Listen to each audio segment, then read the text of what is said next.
Okay, hello, welcome back. Denise, can you do me a favor? Yes, look at you, fantastic student assistants. They can read my mind. Close the door, and she did it. Wonderful. Thanks so much for being here this afternoon. I hope everyone's having a good day, learning so much, yeah. Okay, so we have our last event of the day, a wonderful keynote speech that we're all looking forward to. And I'd like to introduce our final speaker, Ulises. Now, Ulises is professor of communication studies at SUNY, Oswego, recipient of the SUNY Chancellor's Award for Excellence in Scholarship, and a Fulbright Specialist from 2021 to 2025. He is co-founder of the Non-Aligned Technologies, very interesting, fantastic title, Non-Aligned Technologies Movement, and the network Tierra Común. And he serves on the board of directors of Humanities New York, a national endowment for the humanities affiliate. So as you know, when I'm introducing keynotes, I like to do a little fun fact about the keynotes. And Ulises and I are just getting to know each other, so I don't know about his dancing skills yet. I mean, we still have time. Apparently you don't have multiple alarms set to make sure that you're awake, so we have that. But Ulises lives in Ithaca. And if you're familiar with the Odyssey, then you're familiar with, Ithaca and Ulysses. And what I did learn is that Ulysses actually uses this to try and get out of speeding tickets when he's pulled over by a police officer saying, I live in Ithaca, I am Ulysses, come on, help me out here, cut me some slack, give me a break. So far it hasn't worked. But, but we are all in support of the attempt, at least. So without further ado, Ulises, I invite you to the stage for your keynote. Thank you.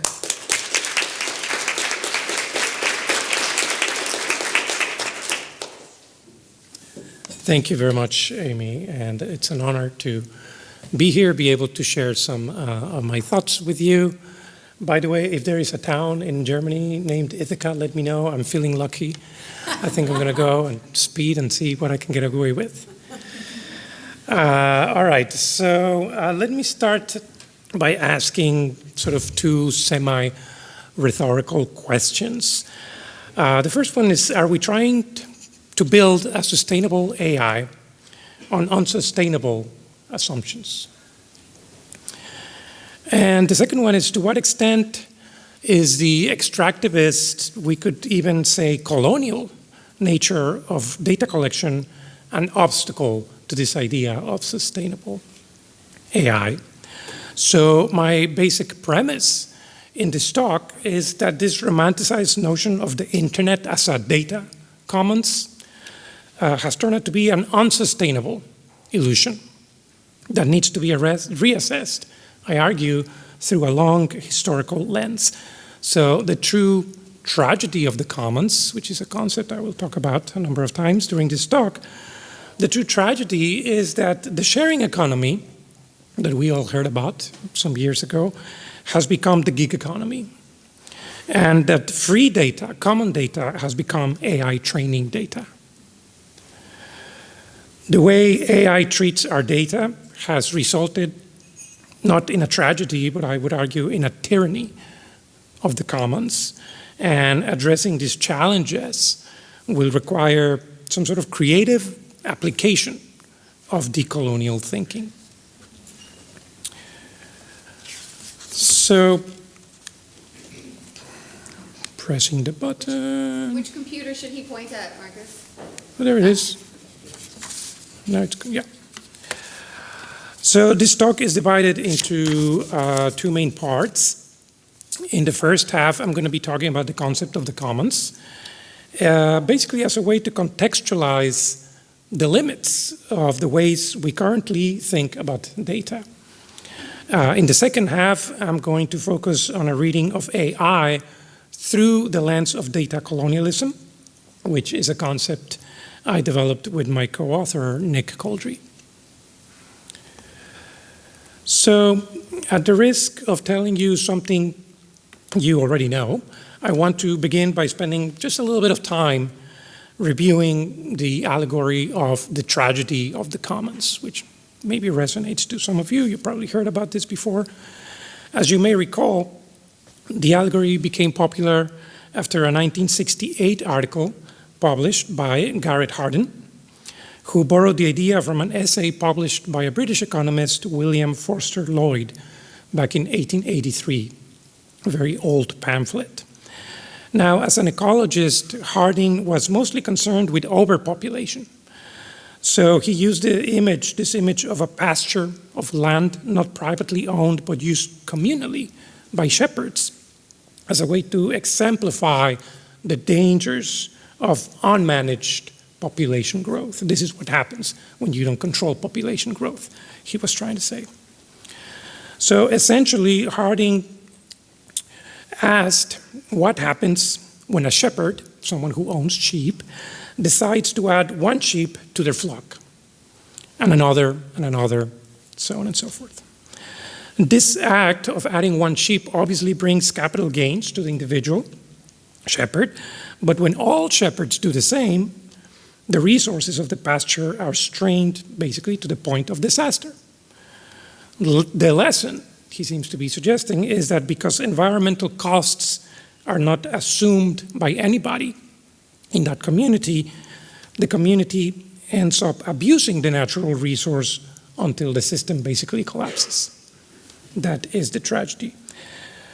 In the famous words of Hardin, ruin is the destination towards which all men rush, each pursuing his own best interest. Freedom in the commons brings ruin to all. Pretty dire stuff. Now, Hardin envisioned two possible solutions to this problem: privatization or centralized state control. In other words, you take the commons, break it up into smaller pieces, privatize them. They are now owned by an individual that can protect them. Or you put everything in the hands of Big Brother, the state. And so we can guess what happens then. So those are the two solutions he suggested. Now, since then, of course, there have been multiple critiques that have emerged in response to Hardin's grimly deterministic narrative. For instance, people have criticized the way in which self-interest is presented as the only model of rationality available, right? Human beings are self-interested, we have to solve the problem this way. And of course that leads us to conclude that it is impossible for rational creatures to cooperate. That's kind of the lesson he was deriving. Other critiques focused on the presumed lack of communication amongst shepherds. For some reason, this is a world in which shepherds cannot communicate and negotiate and discuss things. Or the fact that order is seen as something that must be imposed from outside. Again, capitalism, communism, those ideologies need to come in and tell the shepherds what to do. If Hardin's allegory presents the commons as a problem to be solved through privatization or state control, others have offered alternative use of the commons as being able to generate their own solutions. The commons can fix itself. You might remember, for instance, the work of Elinor Ostrom in her groundbreaking book, Governing the Commons, from 1990. Ostrom writes that neither the state nor the market is uniformly successful in enabling individuals to sustain the long-term productive use of natural resource system. So the solution she identifies is one of decentralized control. Ostrom basically argues that communities don't need capitalism or communism to tell them what to do. They can make their own rules. And what's nice about her argument is that beyond just providing a theoretical defense, she actually recounts plenty of real-world examples of thriving commons that we can find in our world. She talks about forests in Switzerland and Japan, irrigation systems in Spain, in the Philippines, all actual examples of commons, decentralized, that rule themselves, that can come up with their own rules. So in her research, she basically comes up with some characteristics that allow these commons to operate beyond the forces of privatization on the one hand or state control. She says, and trust me, there's a point to all of this, to this review, but she says that, for instance, these kinds of commons that are self-regulating, they must have things like clearly defined boundaries, community monitoring, or we can call it shared surveillance. They must have rules that provide graduated sanctions when someone oversteps, like trying to speed.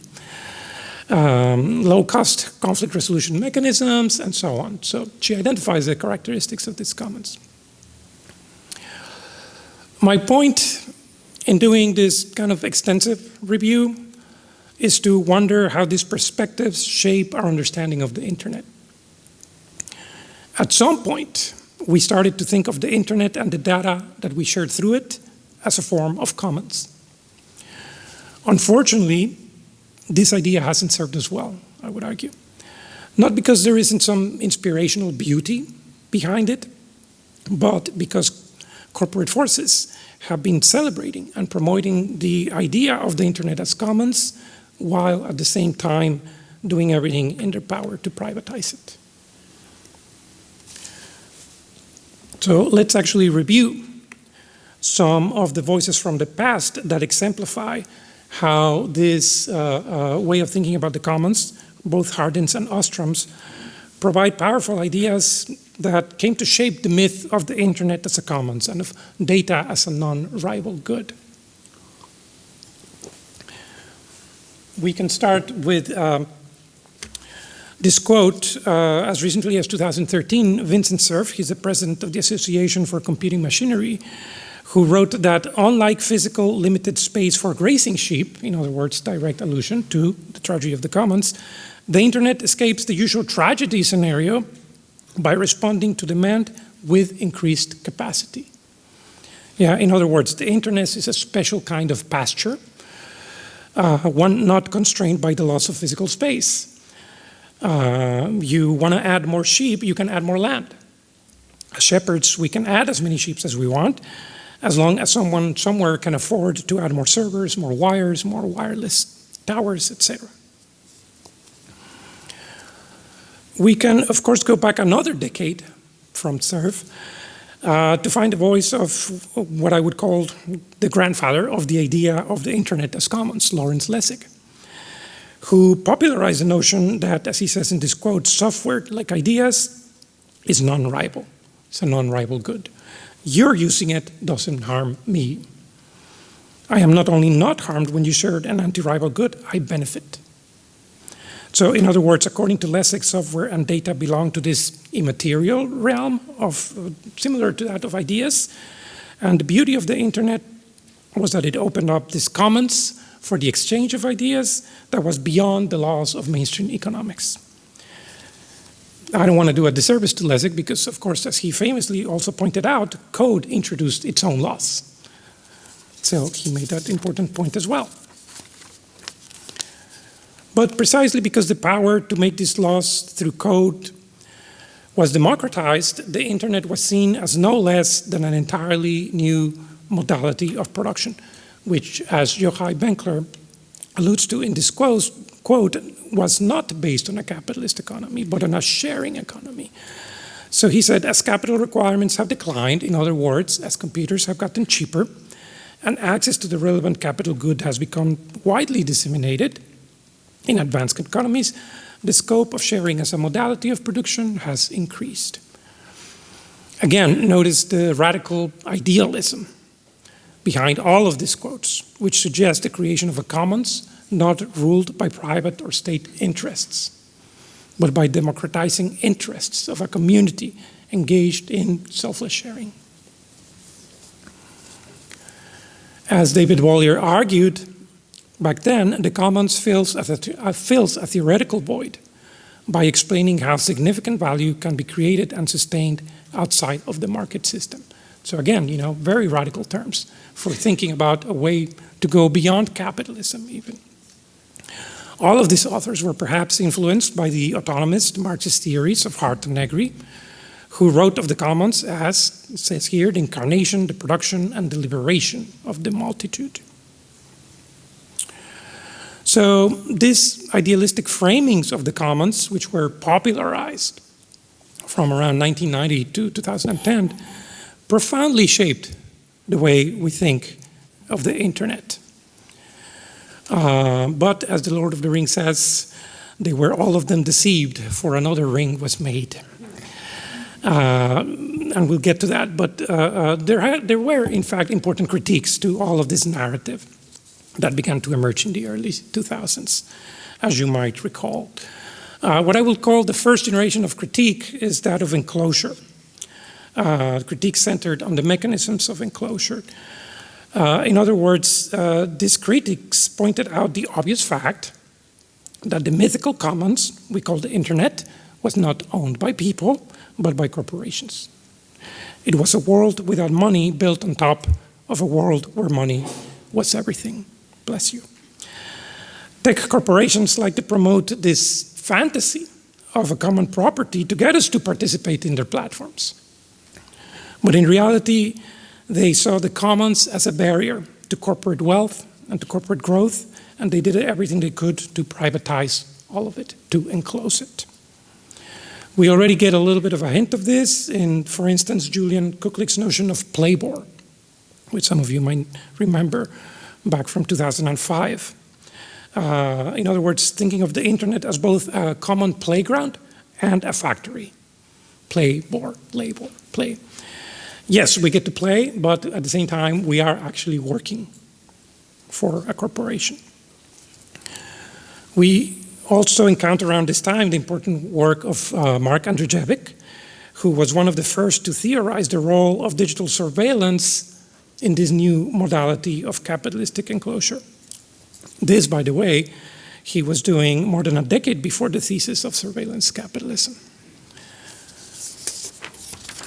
So the contribution of these critiques of enclosure is that they provided new ways of adapting theories of capitalism to understanding the political economy of the internet. They were very useful in that way. So around that time, we encountered the emergence of different flavors of capitalism, so to speak, to understand this process of enclosure. So you might have heard of information capitalism, data capitalism, communicative capitalism, platform capitalism, as I just mentioned, surveillance capitalism. So trying to understand this problem of enclosure through all of these different varieties of capitalism. But what if we're talking about something older, something bigger than capitalism? So we get then to sort of the second generation of critique of this idea of data as a commons, which basically puts extraction in a historical context. By trying basically to understand it in a broader historical context.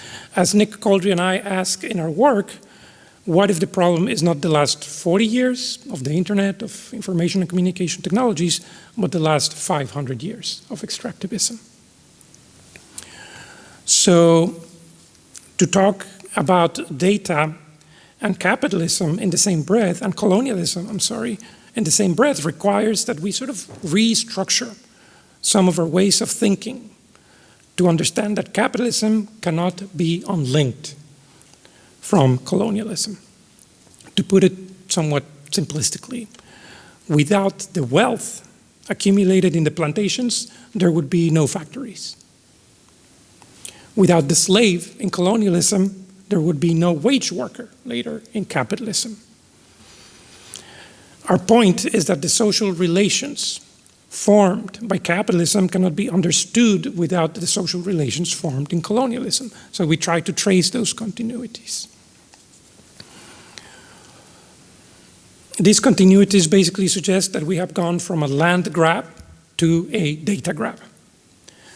Instead of territories and natural resources, what is being grabbed is data from the daily flow of our lives, which means that we're facing a new phase of colonialism, which might be preparing the ground for a new mode of capitalism production, just as plantation colonialism and settler colonialism prepared the ground for industrial capitalism, as I suggested. Now, we don't know exactly what that will look like yet, but we can sort of guess that that's kind of the direction in which it's going. So it prepares the ground, but at the same time, it coexists with the neo-colonial legacy, our legacy that we know very well, that various speakers during this conference have already pointed to, the legacy of economic underdevelopment, of racism, of sexism, of class oppression, and environmental degradation. A legacy that started with colonialism and that obviously did not simply end when colonies got their independence. It continues up to today. So I will come back to this discussion of data colonialism later, but for now I want to continue our discussion of the commons, because I think when we apply these first and second generation critiques, we start to form a very different understanding of the internet and of data as a commons, especially in the context of what's happening with AI. These critiques allow us to track essentially how common data became training data for AI. Now, a convenient starting point for this transhistorical comparison, although certainly not the only one, could be Ulises von Ahne's human computation game from 2004. I don't know if you've seen it. There's some screen grabs there. Ulises von Ahne, by the way, is the founder of Duolingo. He went on to found the company Duolingo. So in case you weren't around in 2004 to see this game, basically the objective of it, if we can call it a game, was simple. You had to label the picture. It gave you a picture of a sheep, for instance, since we're talking about pastures, and you had to click the word sheep to make sure, the image and the word were associated. You can guess what the real objective of this game was: to build a platform that used gamified human labor to train image recognition systems. And in the word of the website, you play the games, computer gets smarter, everyone benefits. Except, of course, some benefit more than others. More than 10 million people played this game, which became the basis for reCAPTCHA. You're familiar with that? Whenever you try to log on to a website and you have to prove that you're a human being and click on the pictures of the motorcycles, you're basically doing the same thing. This was the basis for that. And you are teaching basically AI systems how to drive by playing this game, which then was sold to Google for a nice sum of money.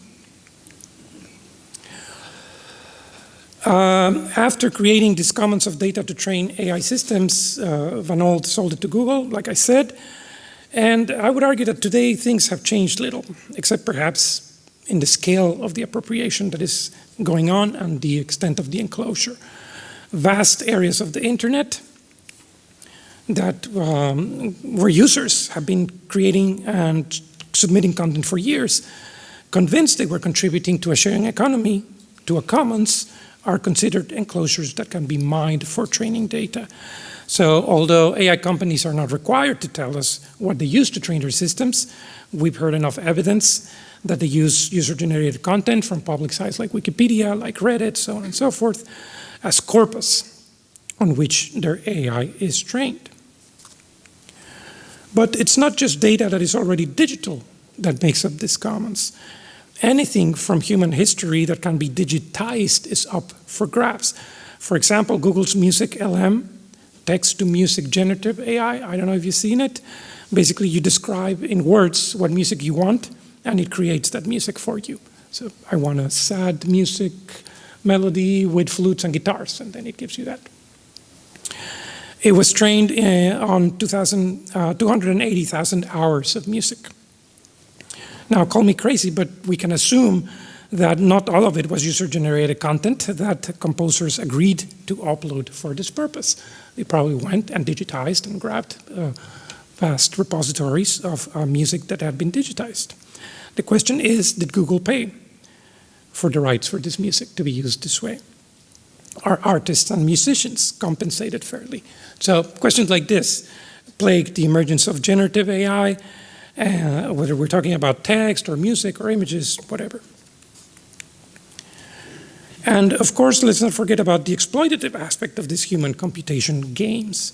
As various news organizations recently disclosed, OpenAI used Kenyan workers on less than $2 per hour to make ChatGPT less toxic. So the use of vulnerable and severely underpaid workers in the global south to prepare and to clean content to be used by AI is a well-documented dirty secret of the industry, This content, as we've seen, is often violent, disturbing, traumatizing, and has been found to basically create serious problems on the people doing this content moderation. The image you see on the bottom right, by the way, is a generative AI interpretation of the headline I just read, created by OpenAI's DALL-E system. So forget about the tragedy of the commons. What we have then is a tyranny of the commons, tricked into believe the internet was a sharing utopia. We surrendered our non-for-profit data, selflessly perhaps, only to find that this data is now being used for very for-profit purposes of training AI. These AI are tools over which we have no control or input, and which in many real ways are already exerting some form of control over our lives. They are replacing our jobs, they are deciding what benefits we deserve, etc.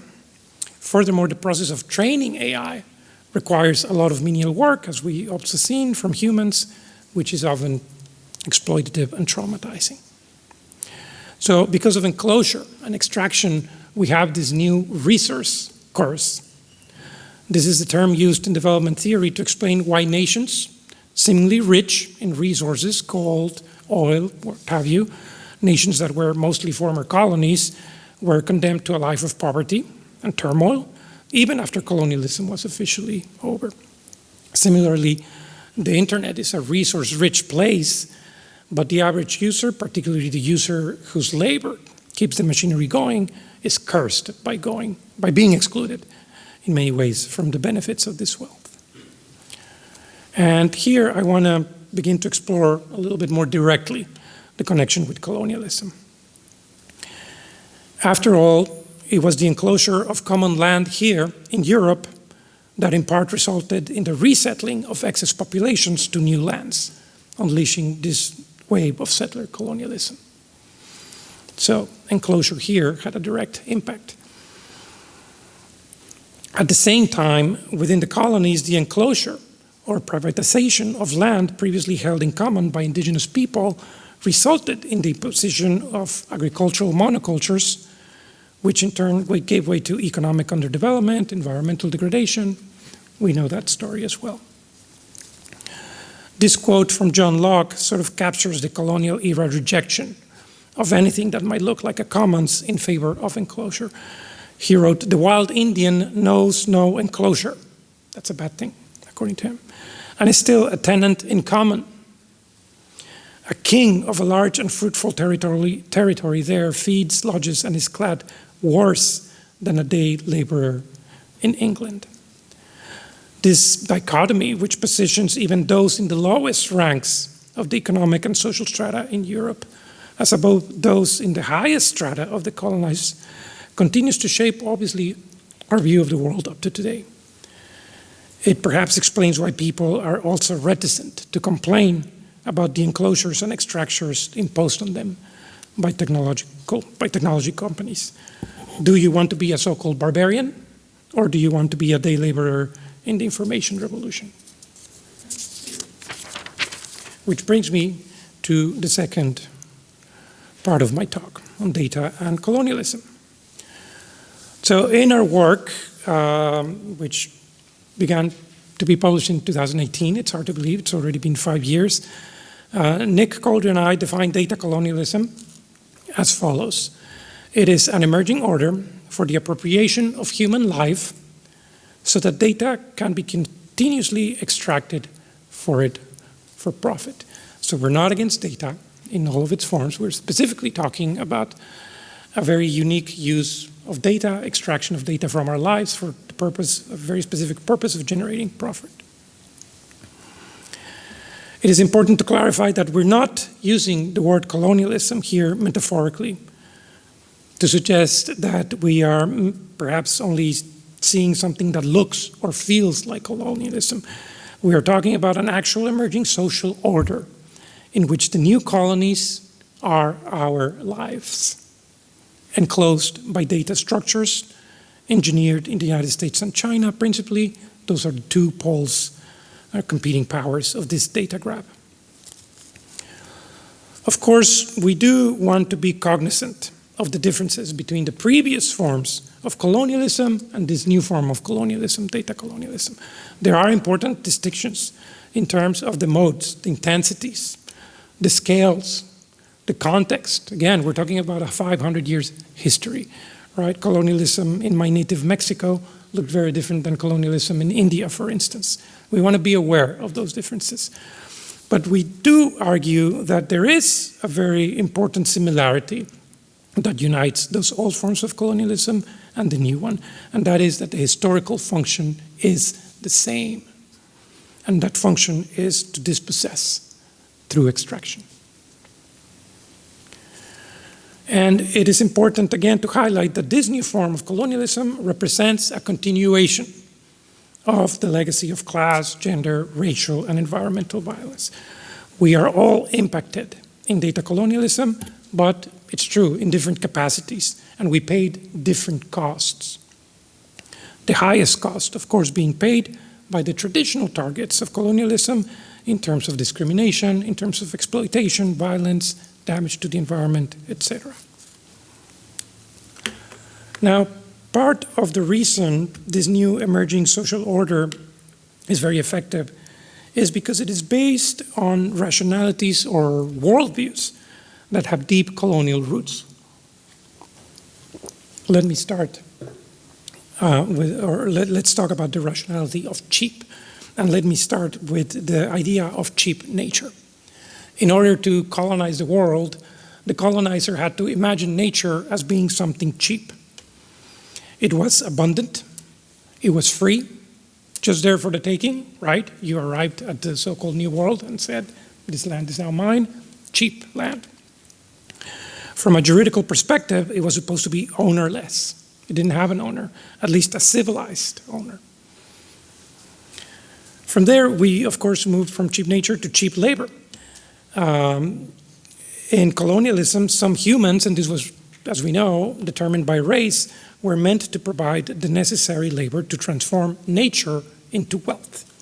So exploitation and abuse were thus framed as social progress.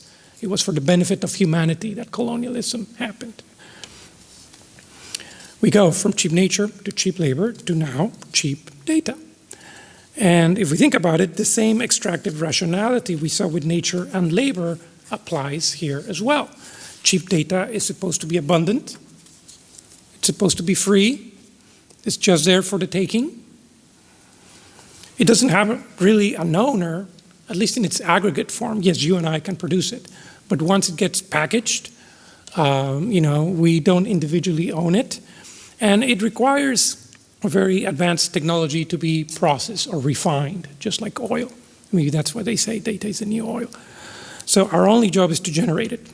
And we're told that this is how progress is made. So this framework can help us understand how free and open data, common data, is converted into training data, presumably because it is cheap and it does not have any value. In the context of a 500-year history then, not just 5 years or 50 years, AI starts to look very different. I'm not suggesting that all applications of AI are colonial, but it's important to see how AI, as part of computer science, as part of data science, represents a continuation of historical trends in colonial science and colonial technologies. So basically here, what's important to realize is that AI is not just a tool for extraction, but for organizing the world and creating meaning. I'm going to skip through the example. I have a reference here that you can check out.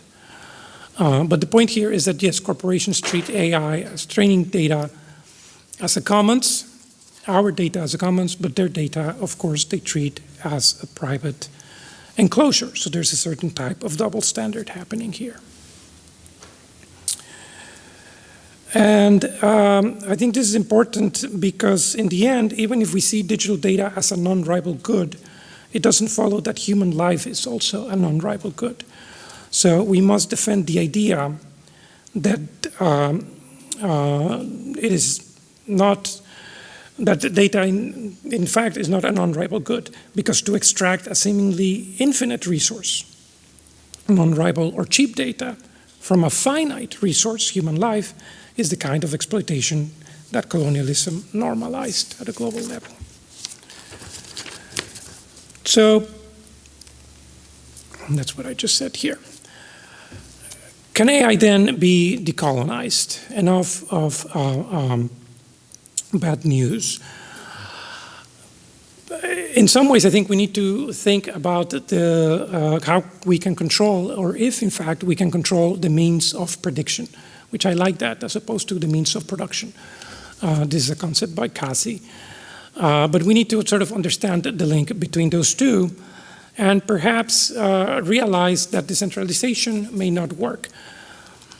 This whole approach of let's build our own AI, maybe a feminist AI, an indigenous AI, African AI, in my opinion, of course I could be wrong, is not going to work because the whole point is to create prediction machines. And those machines are going to be more perfect the more data they have at their disposal. If they have less data, their predictions are not going to be as good, reliable. But perhaps here the problem is prediction itself as a goal. So I think we need to sort of question that. There was a question in the last panel I attended about science fiction. I think perhaps we can look to some ideas from there. I like this quote from Dune, where Frank Herbert said, "Thou shalt not make a machine in the likeness of a human mind." And I think it's interesting that it's framed in religious moral terms, because the question is not can we do it, but should we do it? The point here is that by the time we decolonize AI, perhaps it would be nothing like the AI we recognize today. But in terms of actual solutions, how do we decolonize data? I think we do need to remain vigilant about attempts to repackage enclosures as common goods. Remember that music LM project I was talking about from Google? They just announced that they're going to release it to the public. It's going to be a public service, which means anyone can use it for free. We must see these moves for what they are, not the altruistic actions of a benevolent corporation, but a way to avoid lawsuits and, more importantly, a way to justify enclosures of the commons. And sadly, there is a precedent for that. Sorry, I'm going ahead here. The creation of national parks in the United States. We take the land away, we kick out the indigenous peoples, then we turn the land into a private good, a national park that we can all enjoy. So I think this is a similar move to what's happening here. All right, just to wrap it up. Colonialism, obviously, it's a complex problem that we haven't managed to solve in 500 years. I'm not suggesting we can solve it by 5 p.m. today. But I think we can learn from various other struggles. People have been struggling, fighting colonialism for many centuries. We can learn from their struggles. And we can apply some of the lessons by realizing we need to fight at 3 different levels. We need to fight within the system. That means participating in mainstream politics, as boring and as tedious and as disappointing as that might be. We must continue to put pressure on our governments to legislate, to regulate, to create new models of governance. But we must also simultaneously fight against the system.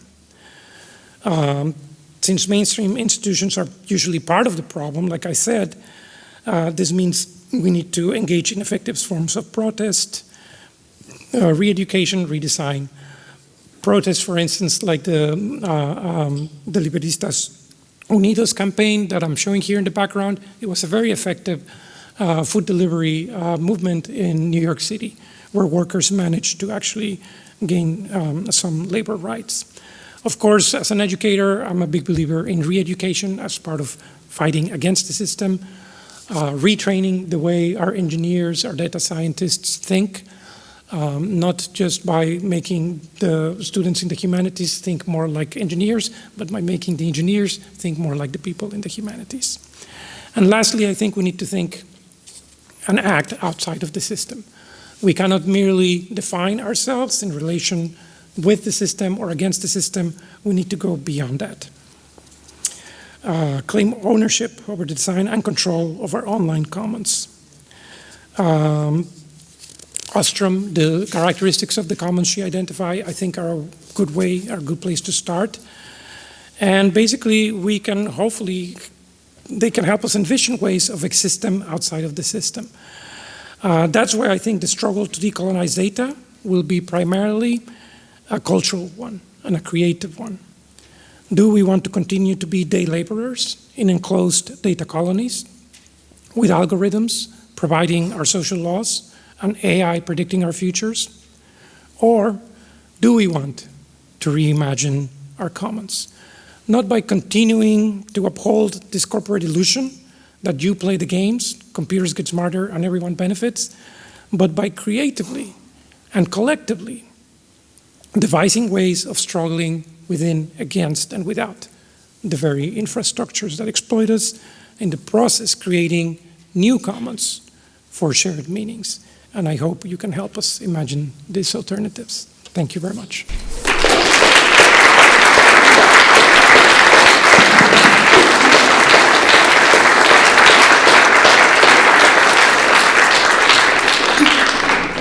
Thank you, Ulises. That was really wonderful.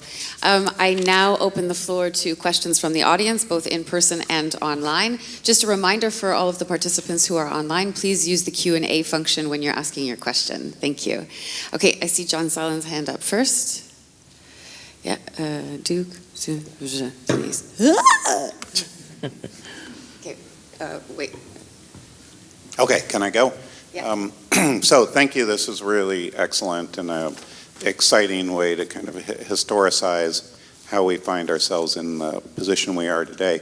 But I think there's a complication in the history that gets glossed over in your account, which I would like to address. And that is, so I can follow this line of reasoning really, really well when we think of like the history of the very early computer companies, IBM and companies like that. But this starts to fall apart with the personal computer revolution, in which you have the Silicon Valley being overrun with revolutionaries and free thinkers and hippies and people doing acid, and what they're interested in is claiming that technology for personal freedom. We were going to have a democratic blossoming across the world. Remember when we used to talk about how we would have this democratic revolution through technology, not through warfare, as we gave everybody a laptop and a cell phone, and suddenly they would be able to talk to each other, and the workers would all unite. And so, where is that in your story? Yeah, that's a great question.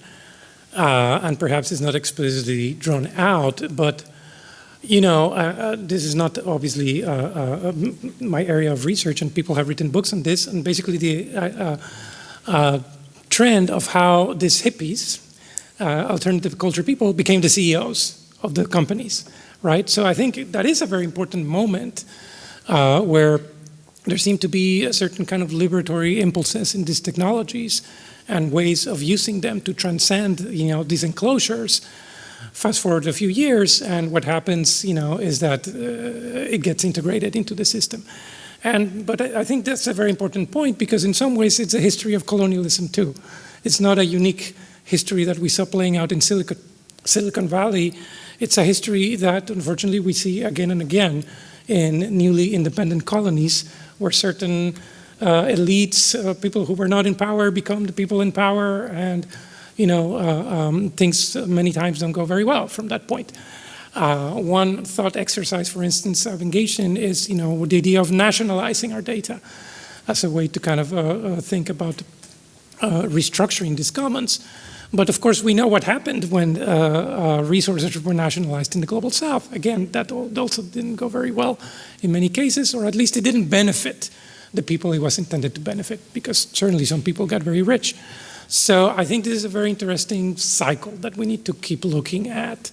I do think technology brings all of this revolutionary potential.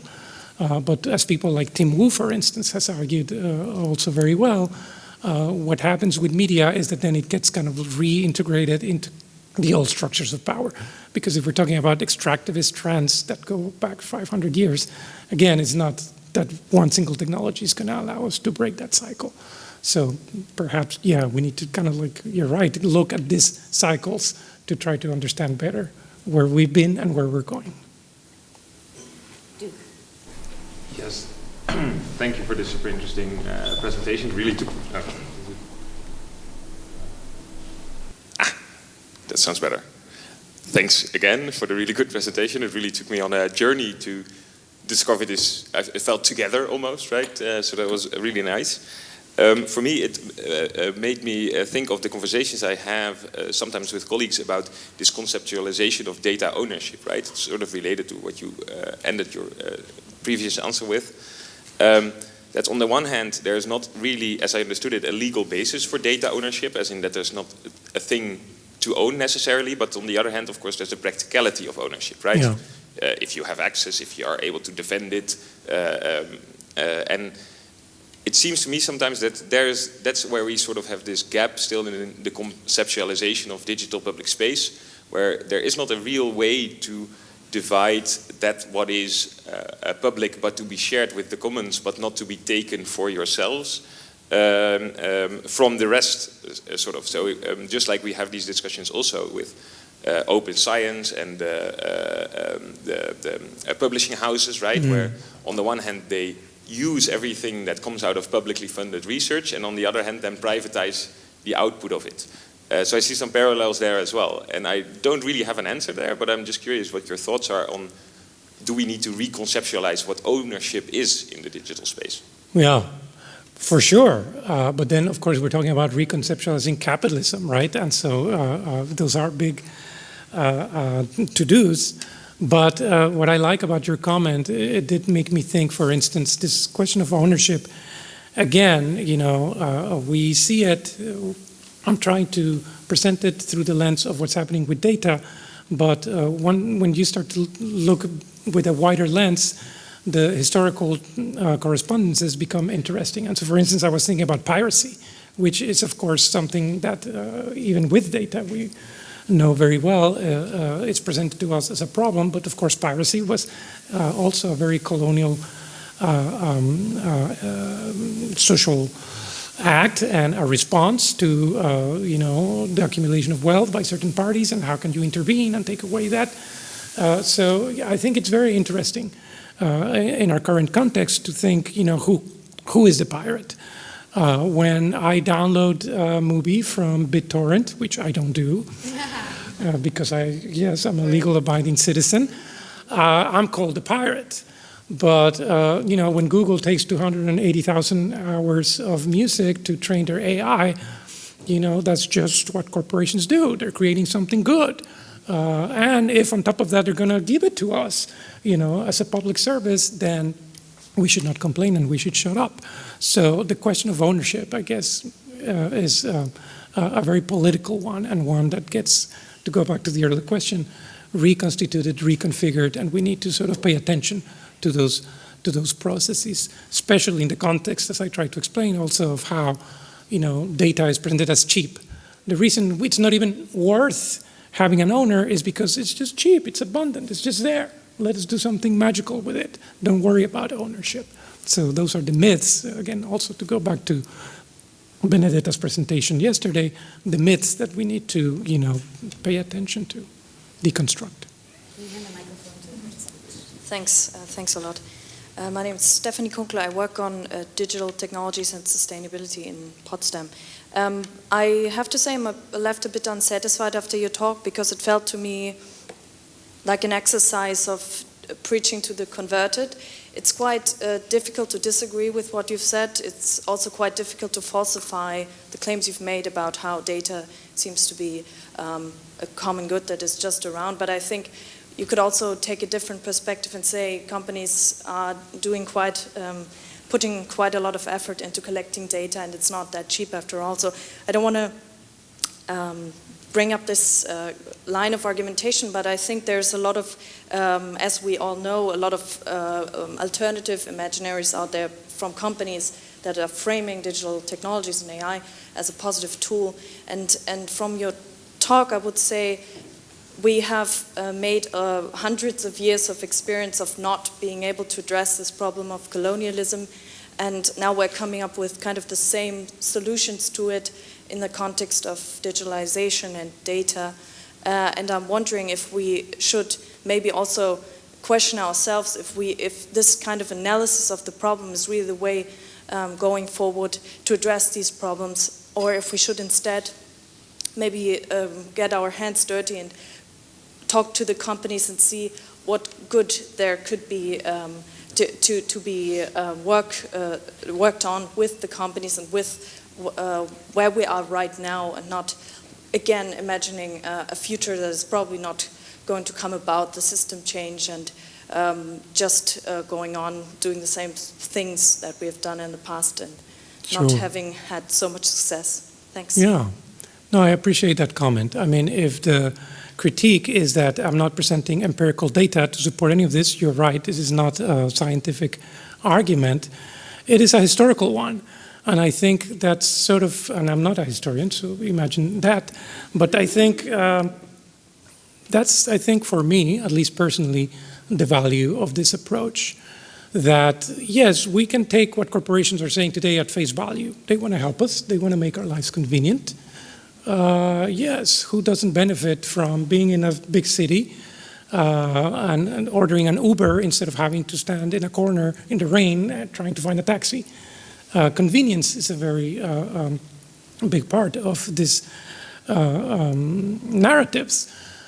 But when you start to look to put all of these narratives in a historical context, then that's, at least for someone like me, these narratives start to lose a little bit of steam, because then I'm not interested in the marketing lingo of Google or Microsoft today. I'm interested in those transhistorical continuities. And I'm not making a one-to-one comparison and saying that East India Company is exactly like Google. But I do think that our argument that Nick Coulter and I make is precisely to try to find the continuities. And one of the things I will, to conclude my attempt at a response to you, when we present this work, it does resonate with a lot of people from the Global South. Not in the sense that this is a great solution, let's do something about this tomorrow. But we understand colonialism. We have lived with it. It's not like we see it as a battle that can be won, and in many cases we're quite fatalistic about it. But at least, you know, it allows us to make those connections, to think about the problem not just in terms of what corporations are telling us today, but in terms of discontinuities, and at least to some people that helps to explain the world and what we're going through. It might not work for everybody, but I understand your comment as well. Denise, I have you next. Can you hand the microphone? Yeah, thank you very much for this insightful talk. My question is, I'm wondering whether the term data colonialism could be a little misleading, because for me, colonialism is always connected with the discrimination of certain demographic groups and races.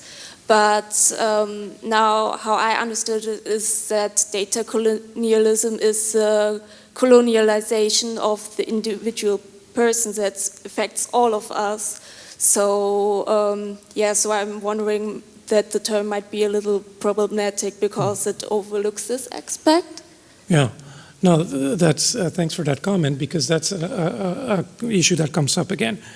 And so right now I gave you like the 5-minute introduction. Please do check out the work that Nick and I have written, where we try to do a more nuanced reading of this. Because our point is that, yes, we all participate in this system. In some ways, we're all colonized. But as I said in the talk, we pay different prices. We are implicated in different ways. We're all colonial subjects, but not in the same way. And the groups that are paying a heavier price are the same groups that have always paid a heavier price in colonialism. So in terms of race, class, gender, and environmental destruction. And so speaking of continuities, we can see those things again, as has already been mentioned many times during this conference. When AI algorithms show a certain racial bias, obviously that's going to impact certain groups of people, right? People who have white skin, maybe facial recognition is not going to be a problem. So when we actually, in our book and in the articles, try to do a more careful analysis, we try to explain how, yes, the people who are impacted the most are these groups that have traditionally been impacted during colonialism. So in that sense, we feel justified in making that argument that even though, yes, we're saying we're all participating in the system, that legacy, the coloniality that Cesar was talking about yesterday, is a legacy that continues even in these techno-social systems. Is it Ahmed? No? Who else did I have? Okay, yeah, so I had you, what's your name? Aditya, okay. Luca, can you come over here? Sorry, we're just about out of time. Then I have Dodzi, then I have the man in the back. But first, I had seen you first. And while Luca is walking, I also have quite a few questions from the online participants, so I'll just ask one quickly. Great talk, thanks. Can you expand a bit, quote unquote, will data commons become the new national parks? And quote, if they were, do you see it as a problem? That question is coming from Maria. It depends who benefits. When I go to the Yosemite National Park, I enjoy it and it's a great experience for me. For the people who were kicked out of that land, maybe not so much. So I think, and there's very important books and documentaries coming out recently in the United States about looking at the problematic history of national parks, because that land did not just fall down from heaven, it is land that was stolen. So if you are part of the people whose land was stolen, maybe you approach national parks very differently. If you are a musician whose music was appropriated for AI system, maybe you'll have a very different experience than someone who enjoys the system. Hi, my name is Aditya and my research looks at collective ownership over data, so I really enjoyed your presentation. My question was about kind of potentially rescuing the idea of the commons, I think, because I think, so one of the original critiques of Garrett Hardin was that what he described was not a commons, it was this free-for-all, open access kind of resource. And I wonder if that's what we've been tricked into thinking about with the digital infrastructures we have as well. So they weren't commons in the way of, you know, shared stewardship that Ostrom talks about, but we were tricked into thinking that they were. And so I guess I wonder if there is, and you kind of touched on this, but I'd like to hear more from you about the sort of, if there is still sort of potential in sort of utilizing those logics and sort of potentially rallying around those metaphors as well. A related question is just going to throw out there, do you think community-owned infrastructure, like community-owned networks, are also part of the ways that, you know, resistance can be? I think so, and you probably know more about this than I do, but yeah, I'm not saying commons are impossible or commons are bad. I'm particularly speaking about the way in which the internet as a data commons was framed and then enclosed. But there are plenty of examples of commons in the real world and in the virtual world, if we want to call it that, that obviously demonstrate that it can work. And that's why I sort of constructed also, I compared Harding and Ostrom, because I think she does a very good job of saying how commons are, they actually can work in the real world. And so my argument would be perhaps for reclaiming some of the characteristics of commons that she describes as a way to reimagine these commons. I think we're putting too much power in code as a way to manage our commons, where we should be coming up with the social rules for managing our commons ourselves, maybe, if I can summarize it in a very non-elegant way. Thank you. So we are over time, but I have promised Dodzi. Dodzi has his hand up over there. And then after Dodzi, the man in the back whose name I don't know, yeah, you already have a microphone. Dodzi, can you ask your question before you respond, Ulises? Then you can also ask your question, and then you can handle, you can figure out how to handle the two questions together. Yeah, I think yesterday we had a discussion. I had a prelude to listen to you about the commons, and I was talking about ethical ambivalence towards the idea of the commons. I don't know how it will affect your work as well. But Ostrom's idea, you spoke about her experience in Philippines and the rest, but there's one particular experience that she had, that is in Africa, where she really had that experience with the locals and how they deal with the commons, you know. And she did not mention, and it would be a critique in the future if I'm working on her, if I'm working on her, about the idea of Ubuntu. So I think you could think about the idea of Ubuntu. We could have a discussion about it and see how it could affect your work too as well. It's a conversation that we don't talk about because most of the time we don't know. And representing the African here, I think you should think about it. Again, Aristotle says something. What belongs to all belongs to none. And some of us think that statement seems to prepare the ground for the idea of the commons. So I don't know how it will affect your research work also, if you have something to say about it. Wonderful. And can we take the last question? Yeah, thank you very much. My name is Volker Wulf from the University of Siegen, which is around here. I really appreciated your elegant talk and nicely made, but I wonder whether the metaphor of colonialism is really helping us specifically against the background of what to do now, because if we look at what could be done to handle this data grabbing economies, then I think we probably will need to rely on state or blocks of states regulation. We will also rely on technological innovations. I mean, the way you frame AI and understand AI is a particular way to program instead of expliciting writing what computers should do. You do this lots of data teaching, which is just a way of programming, and we could easily invent other new ways of doing that. And so my question to you is whether your metaphor is, which is really elegant, I have to admit, and fits very well into the time and things like that, but does it really help us to solve the problem? Very brief answer to one or both or combined. All right, yes. I mean, as far as the first comment, I think one of the downsides of the talk is that perhaps it essentialized the idea of the commons, right? So I don't mean to suggest that this is the definition and this is all it is, and Ostrom had the last word.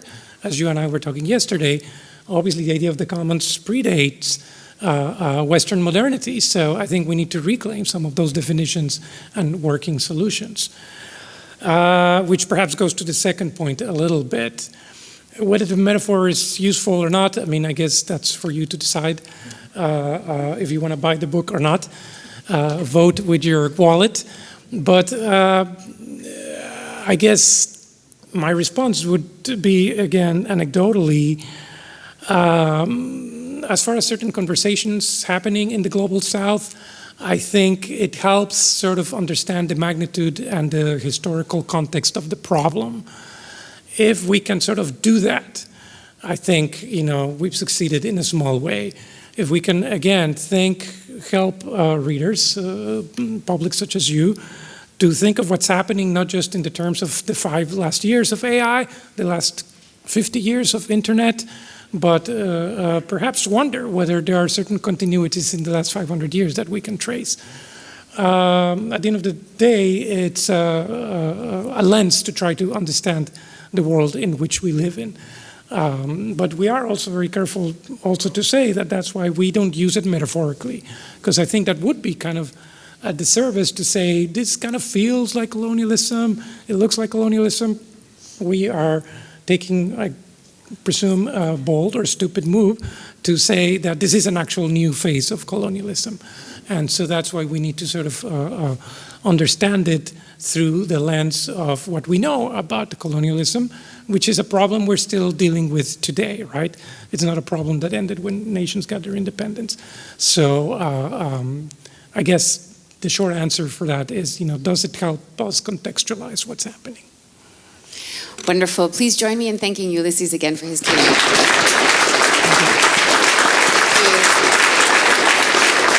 So, Two quick things, two practical things before you go. I know, we're ready for the day to be done. We don't have drinks tonight. I know yesterday we had drinks and appetizers, but that is happening tomorrow, so stay tuned for that. But please take the time to continue your networking or get some rest, yeah, but continue your networking. We're finally at an in-person conference. The other thing is tomorrow there will be people here and there will be coffee here, but tomorrow from 9 until 10:30, it's meant to be sort of free time. So the space is open, you can come here and use it for networking and doing things like that, but there is no planned session for that time. The last thing that I want to do is, can I get the people from the Bonn Sustainable AI Lab to stand up? I know, it's super embarrassing. Stand up for a second. And also pay attention, you too. Also pay attention to the people behind the cameras. Marcus, can you wave? Stefan, can you wave? And also behind the camera, can we please give them a round of applause?